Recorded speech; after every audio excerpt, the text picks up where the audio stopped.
మాట పలుకు తెలియనిది మాటున ఉండే మూగమది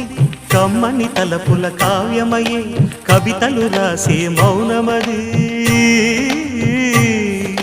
రాగల రోజుల ఊహలకి స్వాగతమిచ్చే రాగమది శృతిలయలరగని ఊపిరికి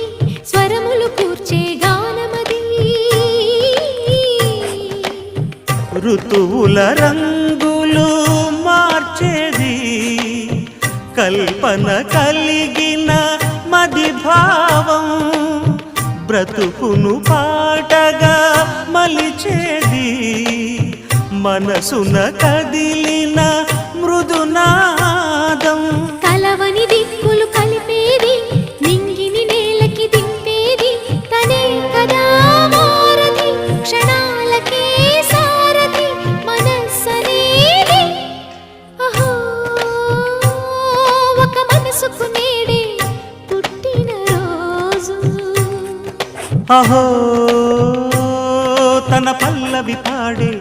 చల్లని రోజు